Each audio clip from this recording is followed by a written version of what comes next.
the new Labradar, a fraction of the size of the old one, but how well does it work? So the unit, when you get it, will come in this cardboard box right here.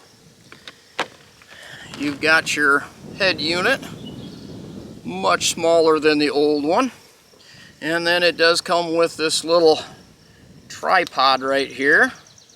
Pops out, nice convenient size. It does have a standard camera thread on there, just threads right into the bottom of it. That way you can use it as a handheld if maybe you can't get down and do prone and set it down there, or you don't have a bench like this. I mean, you could just stand there and shoot and your buddy just hold on to it, and just sight your target down there. It comes with some instructions that I'll say I didn't even hardly read. This thing, I've been using it the last 3 days and it is very intuitive. When you look at your buttons on here, I mean, pretty simple. Power, up, down to selecting your menu, a check mark for confirm, trash can delete stuff.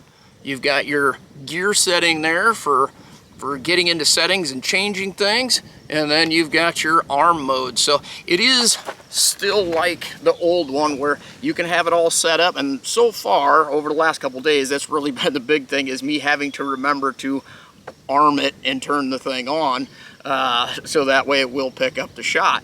But let's go ahead, do a little bit of shooting here, and I'll go through some of the functions and all that while we're doing it. The other thing to note is that it does have an internal battery in here, and it comes with a cord, USB to C port in the box. Of course, your instruction manual, there it says right there, 12-month warranty. But you're a little easier to access here. This little rubber flap underneath there has your port to plug in to recharge it. On the tripod here, you can kind of use the legs to adjust it a little bit. It does also have extensions if need be. Just pull them out. You do have to push them to go back down right there on the back. But let's fire this up. I will say, push the on button. This part does take a little bit longer than like the Garmin, or if you're used to using a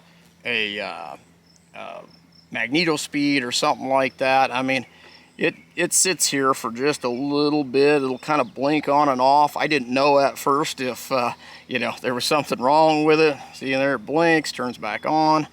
If my batteries were half dead in the thing, I didn't really know. I think after this one here, it should fire up normally.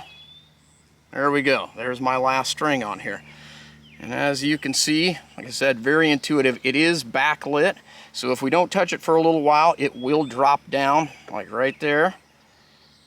Kind of conserve some energy. As you hit this check mark, since we've already shot those, it does kind of scroll through all of your settings. This is where I leave it on as I'm shooting. That way your last shot kind of pops up over the top, and then your next screen, when you hit it, it will give you your average, high, lows, SDs, all that. That was some XM 855 that I just run through there. So the other big thing, or what I keep forgetting, is if you notice up here where your power is, it's down to 29% already. Well, I shouldn't say already. I've probably had this thing running for about 6 or 7 hours over the last 2 days, but that is backlit in blue. When we hit the arm button, it will change over to orange. And that's where you will burn more battery if you're sitting there and leave the thing armed while you're not shooting. So you do need to remember to turn it back off and let it turn to blue again. As you can also see here, it's got the rifle up there. So we are using a rifle, and that setting is basically, let's drop down here into mode. You just tell it, rifle, handgun, archery, and what that is basically a velocity range that it will pick up. So since we're using something that's a bit faster, I believe it's 1,600 feet per second and up or so, we'll go ahead and leave that on the rifle mode. Your trigger mode. On here, you can get the default, the medium. That's exactly where I've been setting it.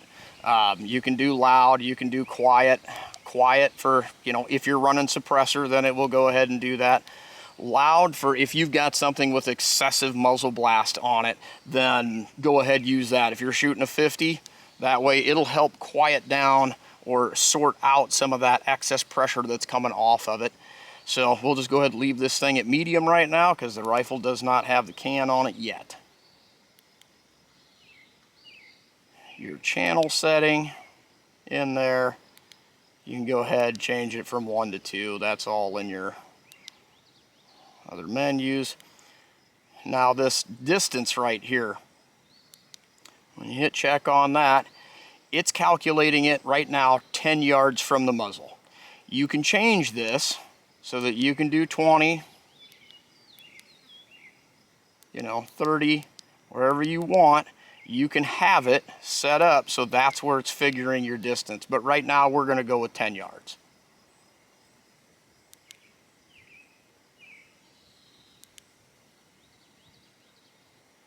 You can turn it here to the projectile weight so you can tell it, you know, how heavy your bullet is. That way it will give you an estimation of energy. I don't really mess with that. I don't really care so much. Now your velocity units, of course, go into that. We want feet per second. Distance in units, we're using yards. Weight in units, you know, grains, grams, we're using grains. You can add the time, you can add the date, screensaver, and then you can erase all data and you can go back to your factory settings on here. Your about just tells you, you know, what variation the thing is, all that. So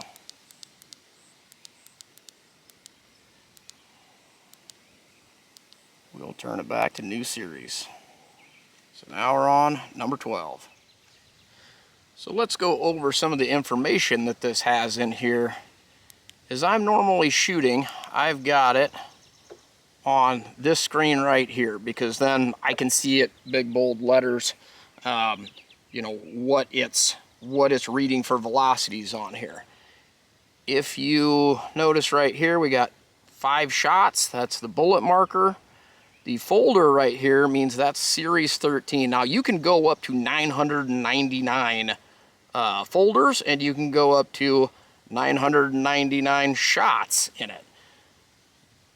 So if we click into this, now we go into the folder here, and that tells us we're on folder 13 or shot string 13, whichever you'd like to call it. Average, high, low, extreme spread, standard deviation.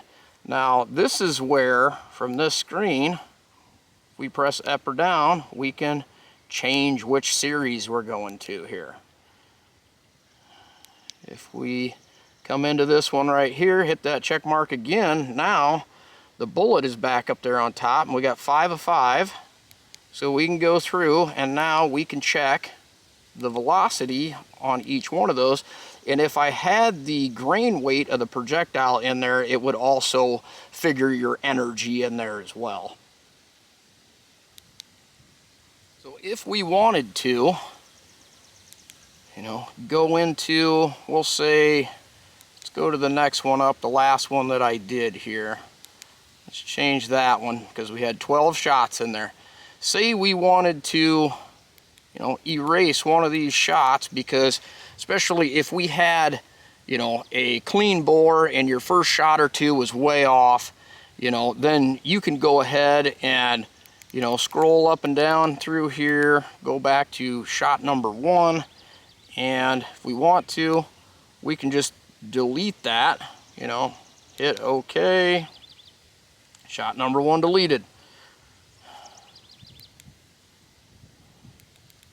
You know, go back through, pick whichever one else you want if you need to, and then that will reconfigure what your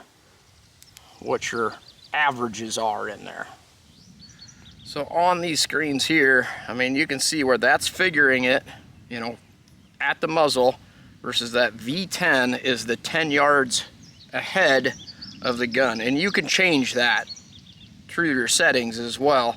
So when you go into here, that's not the right one, this one here, it tells you the same thing on there when you're clicking through all of your shots that you took in that string, because it is calculating it back to the muzzle in there from that 10 yard and beyond. Let's just set this out here beside the barrel, kind of a random distance away from it. We got it sighted down to the target. You see, all right.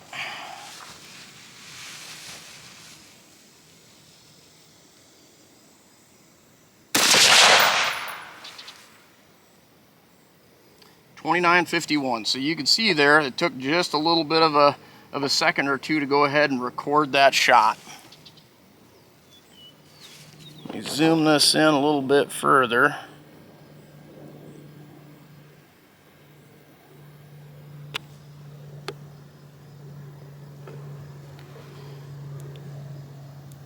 Hopefully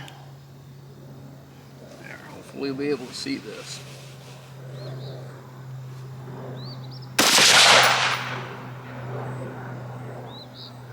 .2929. Now it says in the manual that you should be between 4 and 20 inches away, and the same thing from the muzzle back. It should be somewhere in that kind of 16-inch square in here, but I've just been kind of just setting it out here, and so far, you know, at a random distance, it's been working. But we will probably try to push that limit and see if we can't find where it fails. I'm going to set it right beside the gun here. Fire a shot.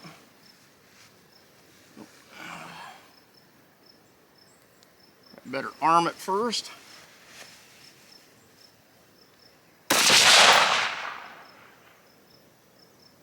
Yep, read it. .2966. Now, let's set it clear over here.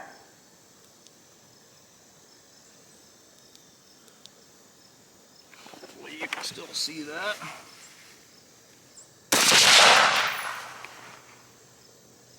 Yep, .2932. So it still picked it up, you know, cleared the edge of the table, so that's pretty wide variance.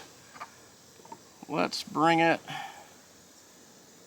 clear back here. See if they'll pick it up. Got another round yet.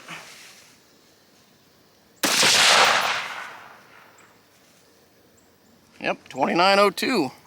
So still picked it up clear back here, even beyond the ejection port. Now I'm going to go ahead and we'll check it versus my magneto speed and see what we get for velocities.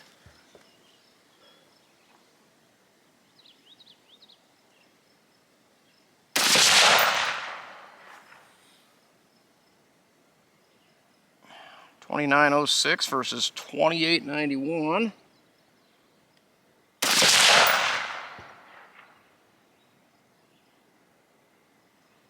.2900 versus .2884.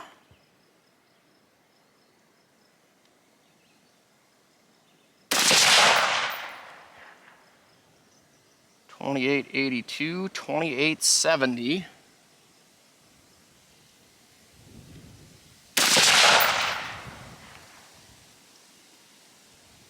.2925 versus, yeah, .2941.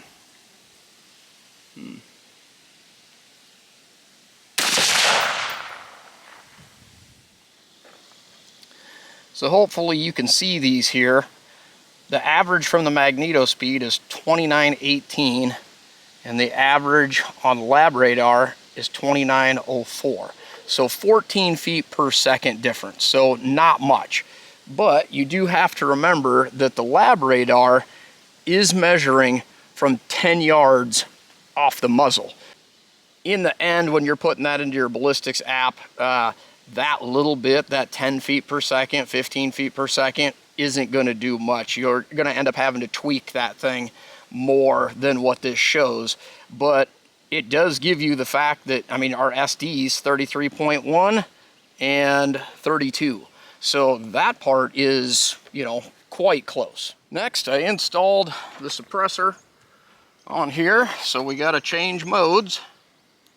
So we hit the settings, go down into trigger level right there.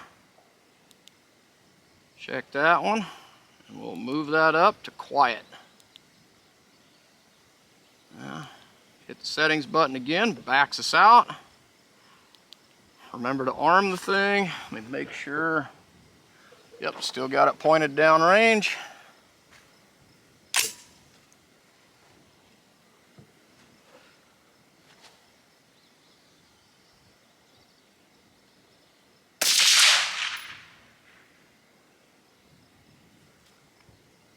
Oh, didn't pick it up. Maybe we better bring the gun back a little bit further here. See if maybe we had it a little too far back.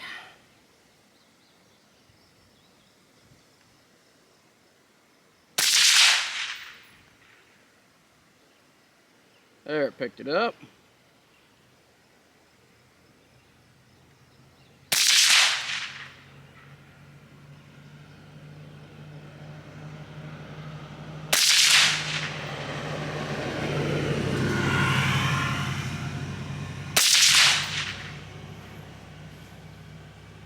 There we go. So, we just need to make sure that we've got this far enough forward up here so that when we go into quiet mode, get it a little closer to the muzzle to trigger it. Now that I look at that, I notice that it did only pick up 3 of the 5 shots. Let's scoot that a little further forward here. Hopefully you can still read that. Let's throw another couple shots in there.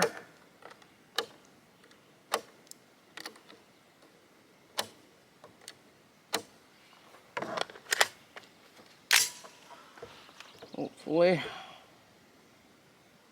that'll catch them. Make sure that, yep, it's aimed right.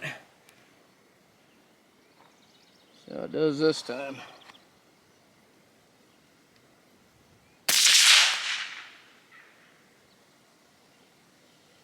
Picked it up.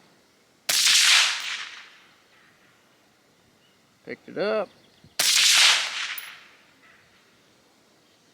Picked it up.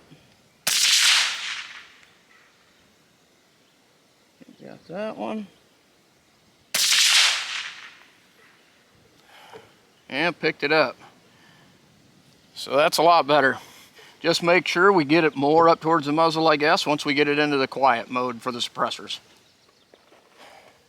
The next thing that I'm going to test here is right now through the little aiming peep, I've got that centered up just right on that target way down there at 100 yards. So I'm going to purposefully tip it one way or the other and see how picky it is about being aimed correctly.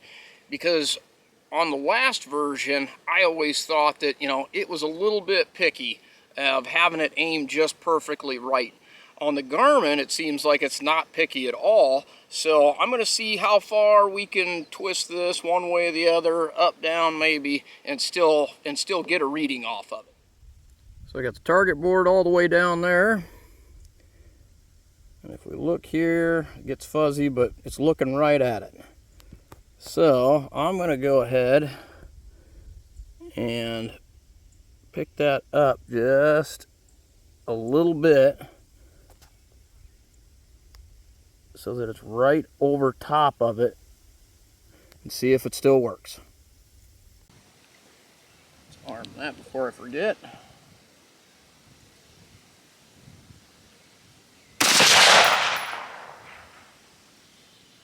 Yep, still picked it up. So now, instead of being pointed over the berm, I'm going to point it to the right of the berm, or to the target, I should say. Give it just a little cast there. Now, let's see if it'll pick it up off the right-hand side here.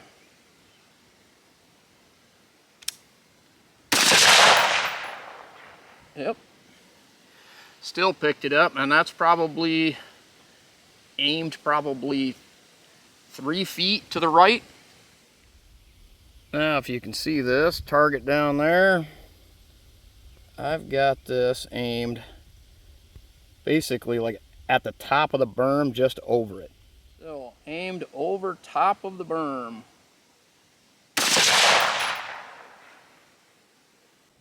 Yep, still picked it up. So that's probably aimed, I would say, 4 feet high. Now I've got this thing probably aimed at about 50 yards, so it's excessively down. Let's see if it picks it up. Aimed at the ground, 50 yards from the target. Yep, still picked it up.